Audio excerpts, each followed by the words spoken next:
जुनी पेन्शन योजना मिळणारच याची का करते प्रदीप महल्ले। भंडारा येथे जुनी पेन्शन सभा संपन्न।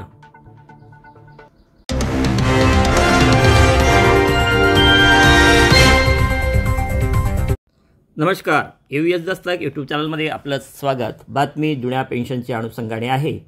1 नोव्हेंबर 2005 पूर्वी नियुक्त शिक्षक व शिक्षकेतर कर्मचारी यांची सभा संत शिवराम महाराज विद्यालय भंडारा येथे नुकतीच संपन्न झाली।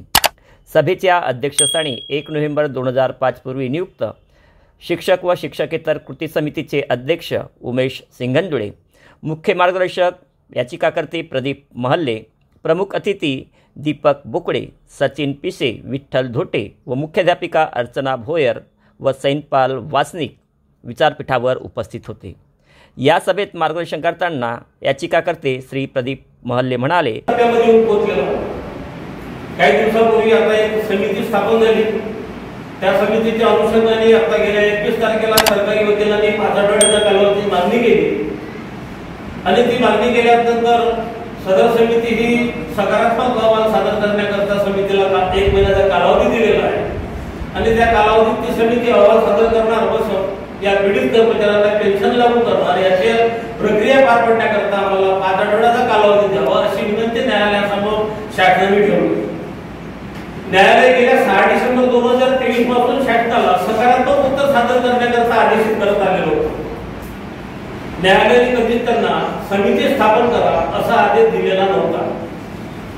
गेल्या ऑक्टोबर 2023 पर्यंत सतत तारीख पे तारीख हा विषय चालला होता। आपण बरेचदा ग्रुपवरती पाहतो, तारीख मिळाली का तारीख पे तारीख असे आपले कमेंट चालू होतात।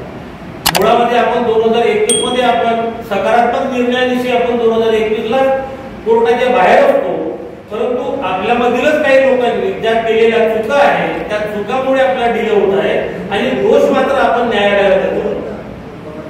21 तारखेला सुद्धा तोच प्रकार घडला। प्रत्यक्षात सुनावणीला सुरुवात झाल्यानंतर आपल्या याचिकेच्या अनुषंगाने ती याचिका बाहेर आली। या कार्यक्रमात बोलताना प्रमुख अतिथी दीपक बोकडे सर यांनी जुनी पेन्शनचा इतिहास सांगितला आणि सर्वोच्च न्यायालयामध्ये सुरू असलेली प्रोसिजर याविषयी उपस्थितांना मार्गदर्शन केले।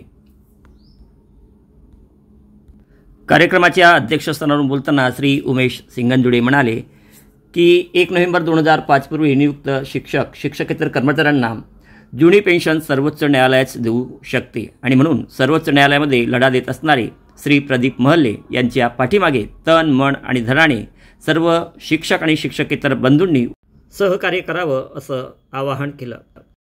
या सभेत न्यायालयांमध्ये सुरू असलेली पेन्शनची लढाई या संदर्भात शिक्षकांच्या मनातील संभ्रम आणि प्रश्न याविषयी सविस्तर माहिती श्री प्रदीप महल्ले यांनी उपस्थितांना दिली। या सभेला भंडारा जिल्ह्यातील पेन्शनग्रस्त बंधू आणि भगिनी मोठ्या संख्येनं उपस्थित होते। या सभेत पेन्शन योद्धा श्री प्रदीप महल्ले यांना 1,10,000 रुपये सर्वोच्च न्यायालयासाठी लढा निधी उपस्थित शिक्षक व शिक्षकेतर कर्मचारी यांच्या समक्ष देण्यात आला। या सभेचे संचालन श्री धीरज बांते तर प्रास्ताविक नंदकिशोर क्षीरसागर तर आभार खेमराज परशुरामकर यांनी मानले। कार्यक्रमाच्या यशस्वीतेसाठी गंगाधर भदाडे, ईश्वर मोदनकर, युगराज मेश्राम, नीलकंठ कापगते, रामभाऊ रागोरते, देवराम फटे, उमेश रेपाडे, हिवराज कमाणे यांनी विशेष सहकार्य केले। जुनी पेन्शन संदर्भात महत्त्वपूर्ण अपडेट जाणून घेण्यासाठी आमच्या यूएस दस्तक यूट्यूब चॅनलला लाईक, सबस्क्राईब करा आणि पुढील व्हिडिओचं नोटिफिकेशनसाठी बेल आयकॉनला प्रेस करण्यास विसरू नका। धन्यवाद।